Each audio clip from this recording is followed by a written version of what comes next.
श्री कृष्ण, राधे राधे। श्री महाभारत के खिलवाड़ हरिवंश के अंतर्गत विष्णु पर्व में 87वां अध्याय 87, जिसके अंतर्गत हम मंदराचल पर गए हुए अंधकासुर का महादेवी जी द्वारा वध, इस प्रसंग को हम सुनेंगे, अध्ययन करेंगे। वैशंपायन जी कहते हैं, भारत नारद जी की बात को ठीक से सुनकर महान असुर अंधक ने मंदराचल पर जाने का विचार किया। वह महातेजस्वी महाबली दैत्य बहुत से असुरों को एकत्रित करके कुपित तो उस समय महादेव जी के निवास स्थान मंदर पर्वत पर गया। वह पर्वत बड़े बड़े मेघों से आच्छादित, महाऔषधियों से संपन्न, नाना प्रकार के सिद्धों से भरा हुआ और महर्षियों के समुदाय से सेवित था। वहाँ सब और चंदन और अंगूरों के वृक्ष शोभा पाते थे। सरल चीड़ के वृक्ष सर्वत्र फैले हुए थे। किन्नरों के उस स्वर से गाए जाने वाले मधुर गीतों से उसकी रमणीयता बढ़ गई थी। वह बहुत से नागकुलों, हाथियों अथवा सर्पों से व्याप्त था। कहीं वायु के वेग से कंपित हुए प्रफुल्ल काननों द्वारा वह नृत्य करता सा जान पड़ता था। कहीं पिघल कर बहे हुए विचित्र धातुओं के कारण वह चंदन आदि से चर्चित हुआ सा प्रतीत होता था। कहीं पक्षियों के अत्यंत मधुर शब्दों से वह पर्वत गरजता या कोलाहल करता हुआ सा जान पड़ता था। पवित्र स्थानों पर बैठने वाले हंस वहाँ इधर उधर उड़ते फिरते थे, जिनसे सारा पर्वत व्याप्त प्रतीत होता था। वहाँ दैत्यों का विनाश करने में समर्थ महाबली भय से विचरण करते थे। चंद्रमा की किरणों के समान निर्मल कांति वाले सिंह उस पर्वत की शोभा बढ़ाते थे। वह समस्त शैल सुवर्ण की राशि रूप था। वहाँ बहुत से मृगराज सिंह सब और बिखरे हुए थे। झुंड के झुंड मृग उस पर्वत का सेवन करते थे। वह मंदर पर्वत देवता रूप में मूर्तिवान होकर अंधकासुर के सामने प्रकट हुआ। उसे देखकर बल के घमंड में भरे हुए अंधकासुर ने कहा, महागिरे, यह तो तुम जानते ही होंगे कि मैं किस प्रकार अपने पिता के वरदान से सबके लिए अवध हूँ, सबके लिए अवध हूँ। प्राणियों सहित समस्त त्रिलोकी इस समय मेरे वश में है। कोई भी भय के कारण मुझसे युद्ध करना नहीं चाहता। मुझे पता लगा है कि तुम्हारे शिखर पर संपूर्ण कामनाओं को देने वाले पुष्पों से विभूषित एक पारिजात वन है, जो यहाँ का उत्तम रत्न है। वह कहाँ है उसे बताओ। मैं तुम्हारे शिखर पर उत्पन्न हुए उस वन का उपभोग करूँगा।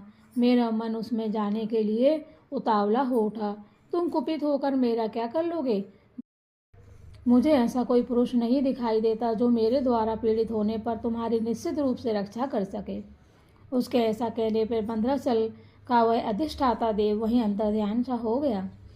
तब वरदान से घमंड में भरा हुआ अंधक अत्यंत रुष्ट हो बड़े जोर से सहनाद करने लगा और इस प्रकार बोला, अरे पर्वत, मेरे याचना करने पर भी जो तू मुझे अधिक सम्मान नहीं दे रहा है, इससे कुपित होकर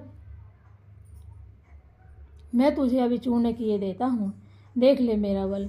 ऐसा कहकर वरदान में दर्प में भरे हुए उस पराक्रमी दैत्य ने उन सब असुरों के साथ मंदराचल के एक शिखर को, जो अनेक योजन विस्तृत था, उखाड़ लिया और उसे उसी पर्वत के दूसरे शिखरों पर पटक कर पीस डाला। उन महान पर्वत ने अपनी नदियों के समुदाय को भी छिपा लिया।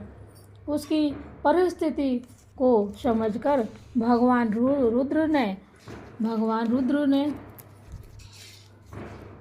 उस पर्वत पर अनुग्रह किया। वीर भगवान के अनुग्रह से पारिजात आदि विशेषतर वनों से युक्त, मत वाले हाथियों और मृगों से संपन्न तथा आकाश से गिरे हुए बहुसंख्यक नदी समूहों से व्याप्त वह विचित्र काननों वाला पर्वत जैसा पहले था, उसी रूप में प्रकाशित होने लगा। भरत नंदन उन महादेव जी के प्रभाव से असुरों द्वारा उखाड़कर फेंके गए उसके घोर शिखर उन असुरों को ही मार डालते थे। जनेश्वर जो महान असुर मंदराचल के शिखरों को फेंककर भागते थे, वे उन्हीं शिखरों द्वारा मारे जाते थे। जो असुर वहाँ पर्वत शिखरों पर स्वस्थ भाव से खड़े थे, वे महागिरी मंदिर के उन शिखरों द्वारा नहीं माने जाते थे। तब अंधक ने अपनी उस सेना को कुचली गई देख उस समय रोषपूर्वक महान सिंहनाद करके इस प्रकार कहा, अचल तेरे साथ युद्ध करने से क्या लाभ? तूने रणभूमि में दैत्यों को छल से मारा है। अब मैं उस पुरुष को ललकारता हूँ जिसका यह मन है वह युद्ध के लिए मेरे सामने उपस्थित हो। अनकासुर के ऐसा कहने पर उसे मार डालने की इच्छा से भगवान महेश्वर देव त्रिशूल उठाए अपने वृषभ के द्वारा वहां आ पहुँचे। भूतगणों के स्वामी बुद्धिमान भगवान त्रिलोचन प्रथम गणों तथा भूत समूहों से घिरे हुए थे। बोलो शिव शंकर भोलेनाथ की जय हो। भगवान शंकर के रुष्ट होने पर सारी त्रिलोकी कांप उठी। नदियां अपने प्रवाह के विपरीत उद्गम स्थान की ओर बहने लगी। उनका जल खोल उठा। जनेश्वर महादेव जी के तेज से संपूर्ण दिशाओं में अग्निधाय फैल गए और समस्त ग्रह विपरीत होकर परस्पर जूझने लगे। कुल धुरंधर वीर उस समय सारे पर्वत हिलने लगे और उनके ऊपर मेघ धूम युक्त अंगारों की वर्षा करने लगे। चंद्रमा की शीतल किरणें गर्म हो गई। सूर्य की प्रभा ठंडी पड़ गई। ब्रह्मवादी मुनियों का सारा ब्रह्म ज्ञान भूल गया। निष्पाप नरेश्वर घोड़ियों के पेट से गाय के बच्चे पैदा होने लगे और गाय घोड़ों को जन्म देने लगी। पृथ्वी पर बिना काटे ये बहुत से वृक्ष भस्म होकर गिर गए। साड़ों को सताने लगे भी साड़ों को सताती राक्षस यातुधन और पिशाच सबके सब प्राणी कष्ट देने लगे। संसार की इस प्रकार विपरीत अवस्था देखकर भगवान शंकर ने प्रज्वलित अग्नि के समान तेजस्वी अपना त्रिशूल छोड़ा।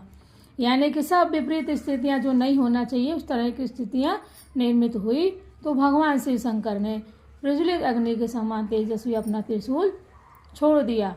भगवान शंकर का छोड़ा हुआ वह दूसरा अस्त्र अंधकासुर की छाती पर गिरा।